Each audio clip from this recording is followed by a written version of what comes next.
Welcome to the Deep Leadership Podcast. Today I'm joined by Kim Troy. Kim is the founder and CEO of Civilis Consulting, a business advisory firm providing strategic sales, marketing, operations, and HR guidance to fast growth businesses. Prior to Civilis, Kim founded Kimberly Troy Consulting, where she worked with field-based wildlife conservation organizations, primarily in Southern Africa, to improve the utilization of financial and human resources. I am excited to have her on the show to talk about organizational culture and the leadership lessons she learned in the African bush. So Kim, welcome to the show. Thanks. I'm excited to be here. Yeah, I'm excited to have you. I mean, you're my first guest that has spent some time in Africa, and I think that's kind of neat to learn about. So yeah, I was excited to have you coming on, especially talking about culture too, because it's a big issue right now in this great resignation that we're going through. Culture is probably more important than ever. So yeah, I was happy to get you on board, and happy to get your expertise on this topic. So Yeah. So first of all, tell us about yourself. How did you end up going from an in executive level positions in large companies to consulting wildlife conservation organizations in Southern Africa? So that seems a little bit of a switch in careers. So tell us a little Very bit. much. Yeah, it's a rather unconventional career path that I've had, but that's kind of my MO actually. So I'll try to start at the beginning while being as brief as I can be. So I started out my career in retail management. I graduated with a degree in business administration and psychology, and had a particular interest in management and consumer behavior. And so that retail world was perfect for me, and I loved everything about it.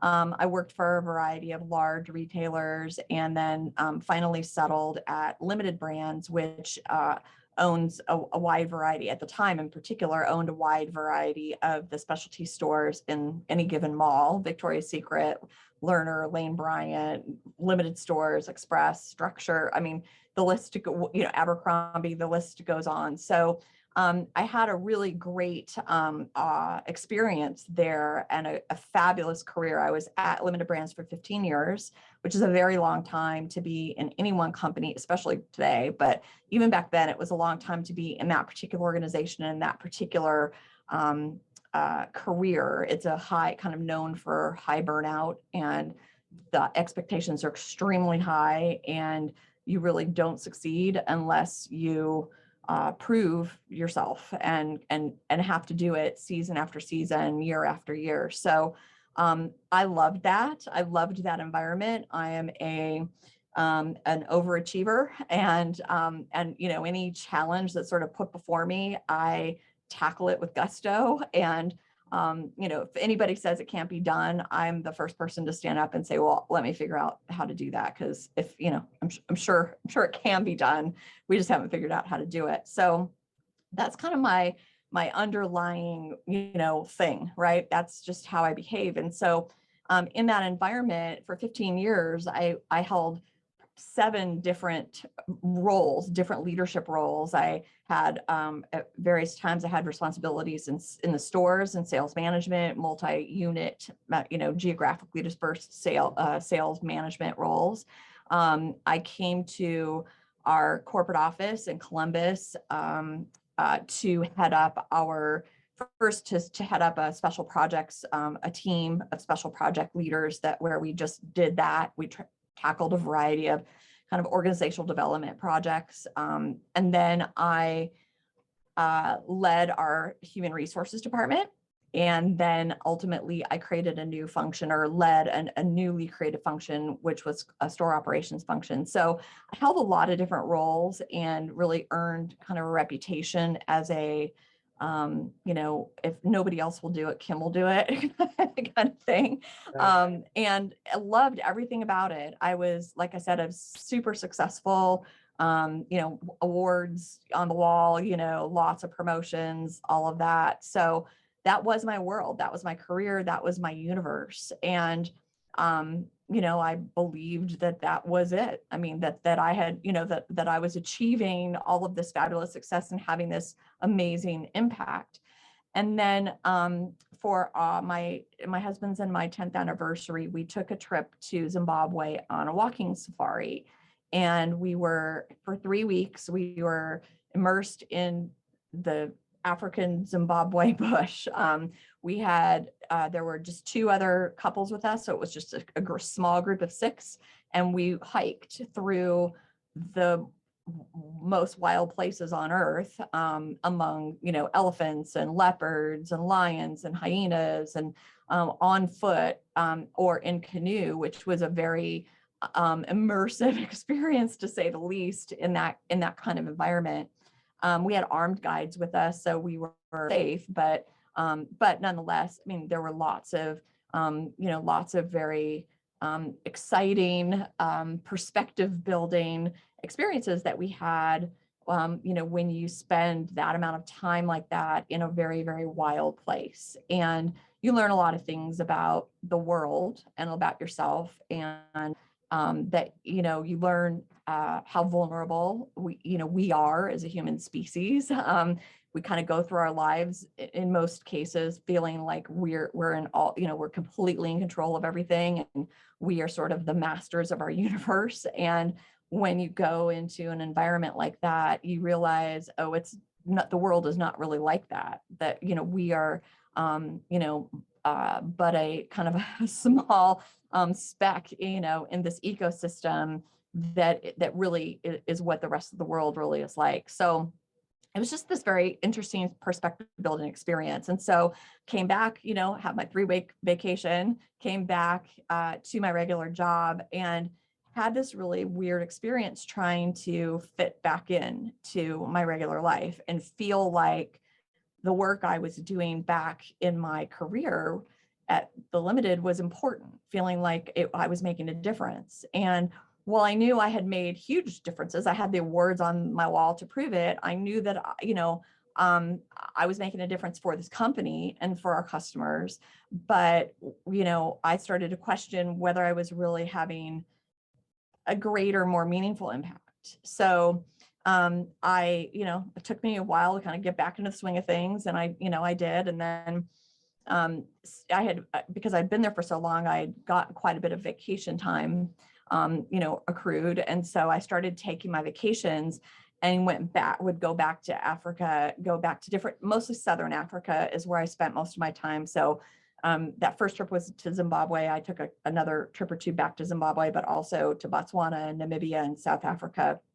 Those were kind of my go-to countries. And so started going back and volunteering at conservation organizations, because I really wanted to understand more about what the people were doing there that were helping to preserve these most wild places, and these very meaningful places that had such a profound effect on me. So wanted to really understand what that conservation work looked like. And so started volunteering at these organizations, and then would go back to my regular, my first world life, and kind of have this weird dissonance going back and forth. And so over the next few years, I actually tried to quit. I tried to resign from my role, and didn't know exactly what I wanted to do instead. I just felt like I wasn't finding meaning in my career anymore. I felt I had kind of done everything. I had accomplished a great deal. I was very well compensated. I was very highly thought of. I know that I had a lot of impact, like I said, on on our shareholders, on my customers, and on the people that I supervised. I mean, over those years, I had tremendous impact, I know, on thousands of associates. So I knew that my work was meaningful, but it just wasn't quite meaningful in the same ways that I had experienced in these very wild places. And so I eventually, on September 11th, 2001, is when that was sort of my moment. That, I mean, we all had moments, obviously, that day, and we all had things that kind of put life and put things into perspective. And for me, that was the day where I thought, this is a sign, for me anyway. It's a sign that I'm maybe meant to do something different. And so that's when I didn't leave then. I stayed through the rest of the quarter, through the rest of the year to finish out some of my goals that I had set and, make sure that I achieved everything before I left. But then I left and then I said, okay, now what? So I started working with the board leaders that were like the funding arms of these conservation organizations. And they would engage me to go over there to Africa and work in the field with these conservation organizations and help them build organizational capacity, help them utilize their resources, their people resources and their financial resources more effectively.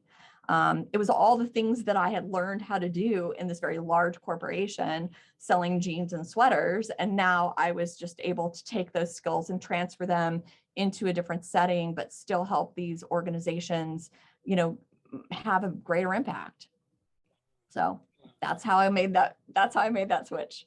Wow, that's crazy. I mean, I did 22 years in corporate, and I think you're right. I think the flame goes out at some point where you're just like, oh, I've done it, been there, done that. I've achieved great things, but I want to make a bigger dent in the universe, right? So I've been helping someone else make a dent. I want to do my own dent, and it sounds like that's what that went through your mind as well on 9/11. So, yeah, that's wild. And so you go from Ohio to Africa into the bush, someplace you're probably not naturally, it's not natural for you to be there, but it drew you there. It sounds like it kept drawing you there.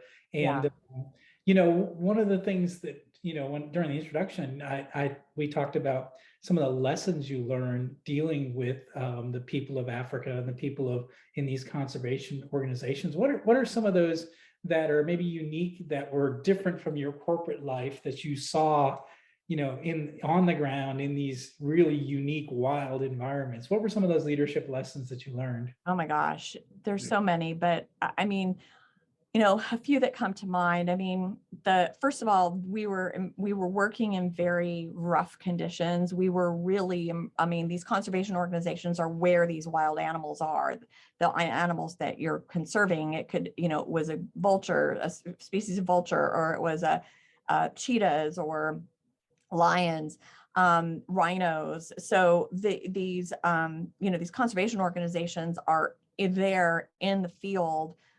They're researchers, they're educators, a lot of them are working with the local communities on issues of coexistence to help people to understand the value of these wild, these wild creatures and these wild ecosystems. And so there was a lot of work, but it was all in this very remote and very rough location. So we were living in some cases, we were living in barrack-like, buildings, or we were in something they call rondables, which are kind of mud hut type of things. I mean, they have roofs and things like that, but we were living out in very remote places.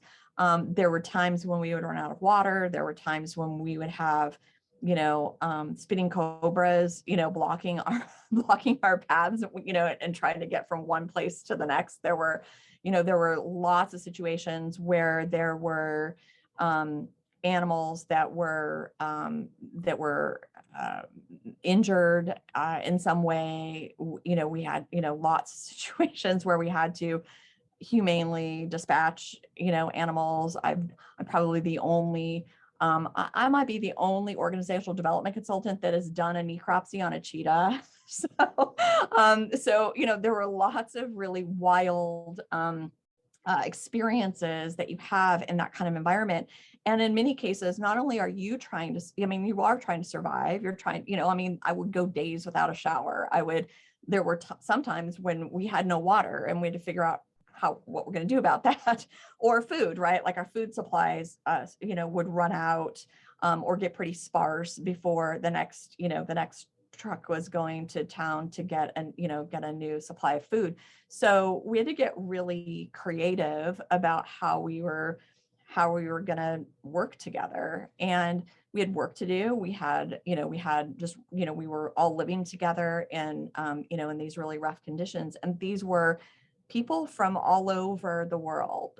It didn't, people from very disparate backgrounds, different countries, spoke different languages. These were volunteers and staff members that, came from all over the world to work in, in this environment, to bring their own skills into, into the environment, all for a common goal. And so that was one of the first things that I learned, is that, when you have a truly diverse team, and this, I mean, diverse in every way, this was, right? I mean, everybody had different skill sets, everybody had different perspectives, different backgrounds. Everybody has something fabulous and useful to offer. And it may not be what's in their job description. It may be, that somebody knows, like I said, how to do a necropsy, or somebody knows how to skin, an animal that, that we're going to use for that skin for a conservation, or for an educational program that we're going to give, for the local school kids. And, that wasn't in somebody's job description to go, skin an aardwolf, but it had to happen, it had to be done. So somebody's going to go do it. Right. So there's just something to be said about embracing diversity, and really understanding the value of that diversity, and that everybody has a voice, everybody has something to offer, no matter what the situation is, no matter, what the goals are. So that was one of the first lessons that I learned. I think another one is that, like I said, every day we encountered some kind of adversity. I mean, nothing ever went according to plan. There's not a day that, that everything went properly. I mean, our vehicles would break down all the time, and, or whatever, work permits didn't come through for people, or you name it. There was always some kind of diversity, adversity that we were experiencing. And what I learned is that you build that muscle, you build that resilience muscle, when you're faced with circumstances like that, and you have to figure it out and you have to get through it.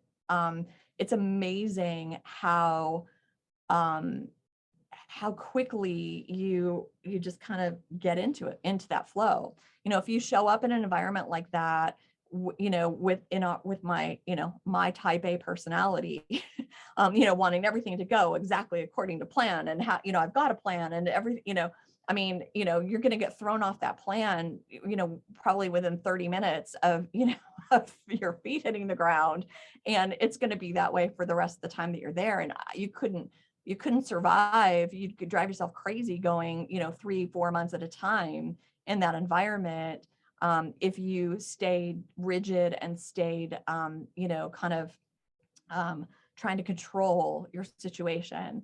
There's so much that you can't control in an environment like that. And in many ways, you have to kind of give yourself over to the circumstances in order to survive, and in order to be useful in that situation. So that's another big lesson that I learned. And I certainly take that back to my clients when we're talking about, we're all facing a lot of adversity right now, in our businesses and just in our personal lives. And so that, having built that muscle, having gotten through those really adverse, difficult times, and proving to yourself, hey, I can figure this out, I can get through this. Every time you do that, you build that muscle a little bit stronger and stronger, so that you become all the more unflappable the next time something unexpected comes along. Yeah, that's fantastic. My experiences are nothing like yours. I've never been to the African bush. I've never had to live like that. But I did spend 2 years of my life under the ocean on a submarine, and as a crew on a submarine is very similar. There's a shared responsibility, and we had a shared vulnerability. So if we depended on each other to keep each other alive, right? So we all had different skill sets. But we were all important. Every single person in the organization was important for our success, and we all had different expertise, and we all came from all different parts of the country with all different backgrounds and all different religions and what have you. And we all came together and locked in a metal tube for 3 months at a time. But we had to take care of each other to be able to get, to carry out our mission and get home safely.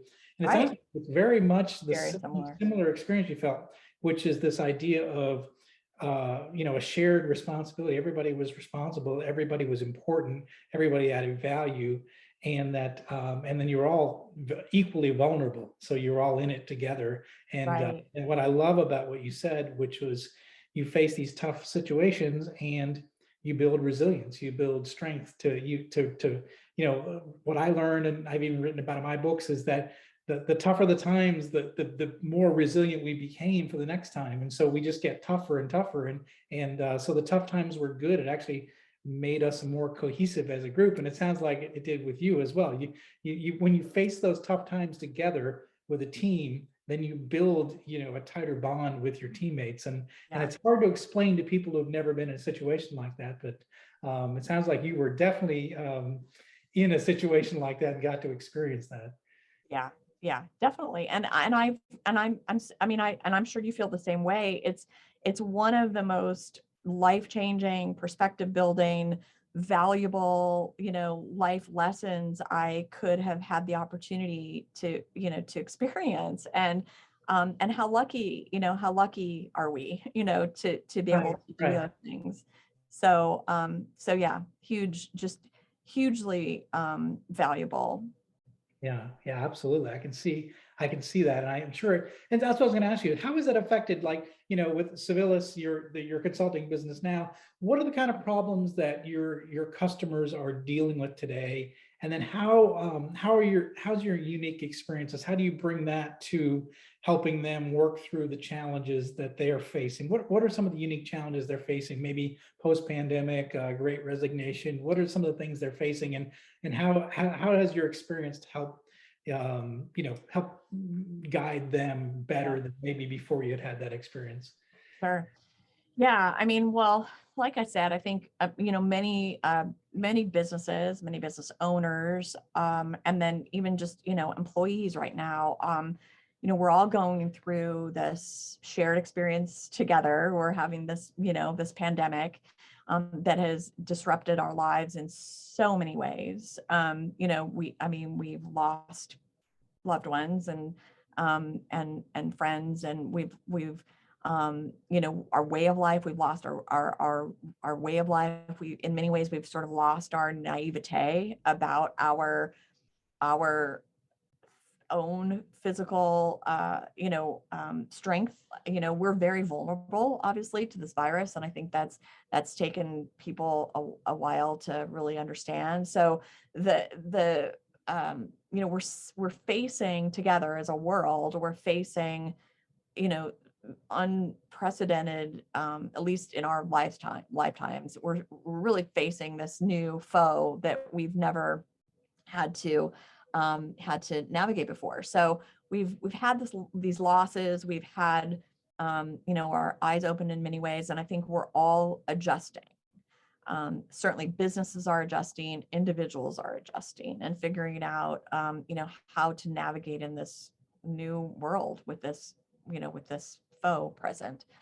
So what that means is that we, as a business, if you're a business owner or a business leader, you are, you're faced with unprecedented situations. You're faced, with whatever CDC guidelines and OSHA requirements Yes. and competing directives about how to run your business now and how to benefit financially, or how to pay people. The list is endless. And so I think everybody is now trying to figure out how to navigate that. And so what we do is, first of all, we are this sort of voice of calm in the storm to say, hey, look, this is that you are surviving, that you are still in business is a good thing. That means that you're building these muscles. You're learning, you and your team are learning how to come together and how to face these difficult situations and come out stronger on the other end. It takes work, it takes some coordination, but that's what we're here to do. We're here to help you do that. So that's really, in a real general way, that's what we do. What we do more specifically, though, is we help them understand, among other things, culture, what their culture really is, and when I talk about company culture, I think a lot of people think, oh, we have a culture, we've got a great culture, or we've got great values, they're painted there on the wall. And that's not what your culture is. And so we spend a lot of time working with our clients to understand their why. Like, why does this business exist? What is it here to do? And why is it doing this? And in the end, when we go through those exercises and kind of explore that and get really super deep about it, we understand that the reason that this business exists isn't to make a widget. It's not to make a lot of money. We exist and we endure because we have some kind of far-reaching impact beyond what we may be selling today. And when we can get to that kernel is when we understand what our culture is, and then we can articulate it, then we can communicate it, then we can understand what behaviors embody that culture. We can hire for those behaviors, we can reinforce for those behaviors, we can start to all understand what our culture really is and what it really looks like, what it feels like, what it tastes like. And that is far more than what most companies think about when they talk about their culture. So that's how we help our clients. We start there. We start to understand you all have a culture. The business was built by somebody. It was envisioned by a person or a team of people, and it was started for a reason. It may lose its way along the way, or it may, kind of that message or that why might get a little bit, messy over the years, but we go through these exercises to really understand what it is that, that brought you here and got you here. And when we do that, that is then what we can build on. And that's what creates this really cohesive team, what gets everybody rallied around this greater impact. And that's how we help them. No, it's really interesting because it ties right back to your work in Africa, because and even my time on a submarine, the shared purpose was clear, right? When you talk about conservation organizations, the shared purpose was clear, right? To make sure that you can conserve these wild spaces and these animals, right? With the submarine, the shared purpose was clear, right?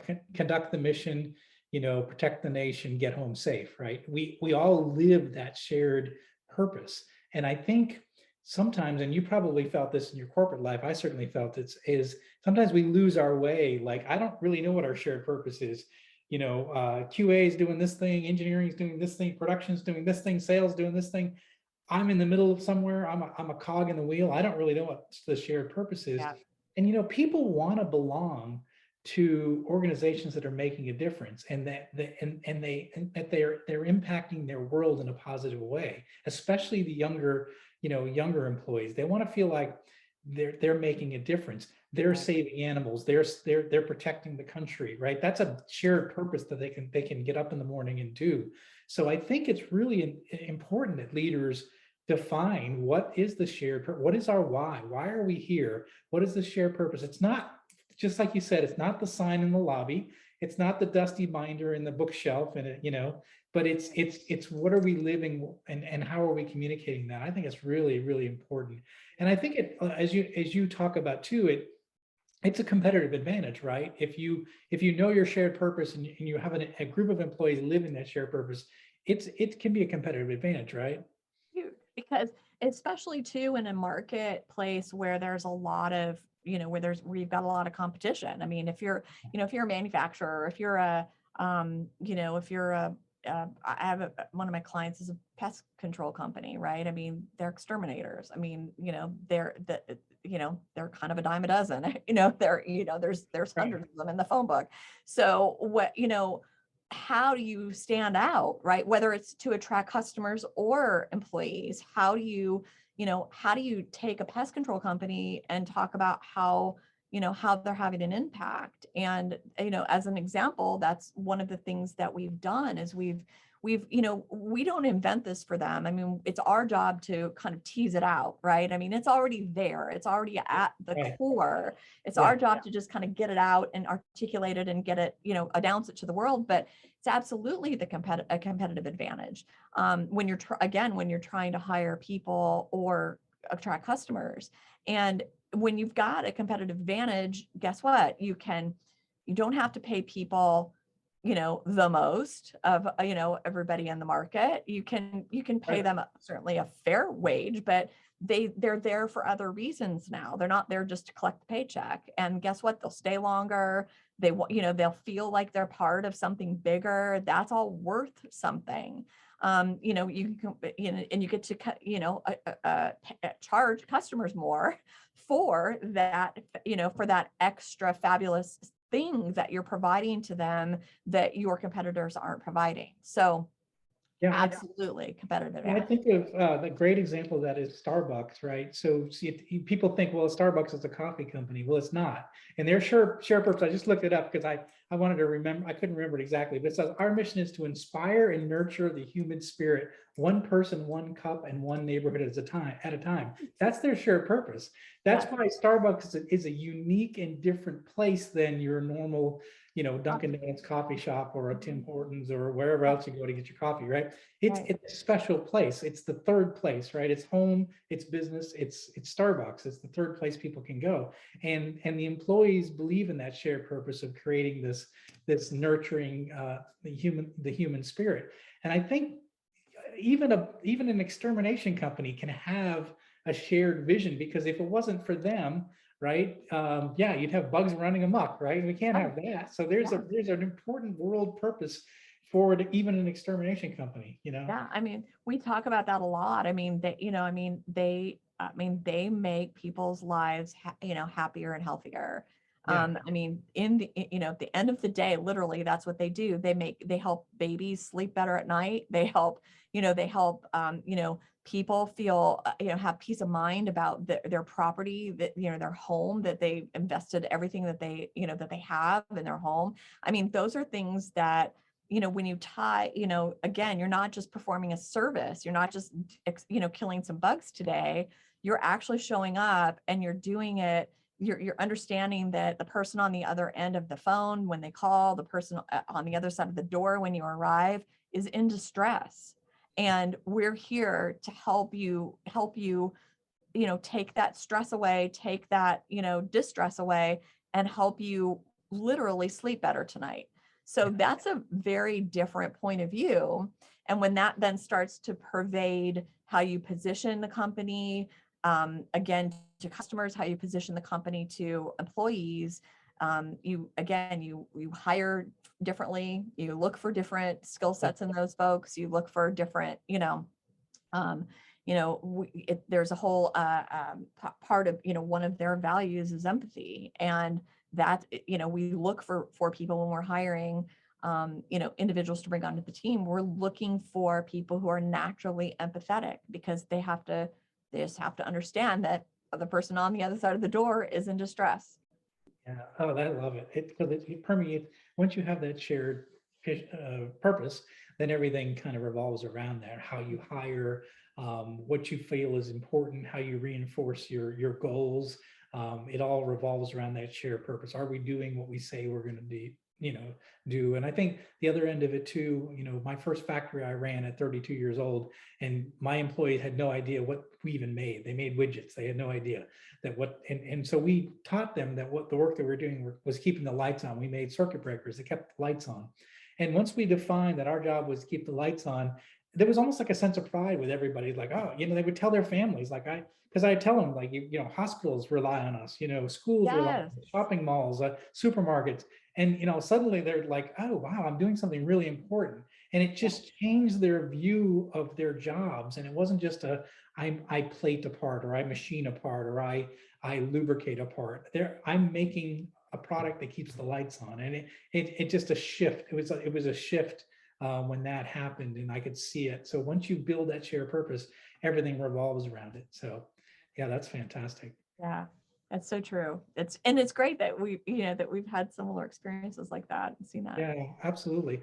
Well, listen, our time is up, and I want Oh to my give you a gosh. chance to talk a little bit. So, how can people find out about your company and you more if they have more questions or want to dive a little deeper on this topic? Yeah, definitely. So my our website is civilisconsulting.com. It's Civilis consulting.com. There's more information there. Of course, feel free to there's contact information there, and feel free to reach out that way. You can also reach out to me on LinkedIn. If you just Google LinkedIn Kim Troy, I'll come right up, and I'm easy to find there. And you can also find us on Facebook. Okay. Civilis Consulting. Okay, well, great. We're going to put links in the show notes for those resources. And again, Kim, this has been great. This has been exciting to have you come on here. And I didn't really expect that this conversation would revolve that we had very similar experiences being on a submarine and being in the African bush. They don't seem common at all, but yet a lot of the lessons you learned are some things that I learned in my career as well. So, Kim, I really appreciate you coming on and sharing your unique perspective. I loved it. Me too. Thank you. Well, thank you. Well, that's it for today. Thank you for listening to Deep Leadership. If you like this podcast, please subscribe and share so we can continue to build a world with better bosses. Until next time, this is John Rennie saying take care and lead well.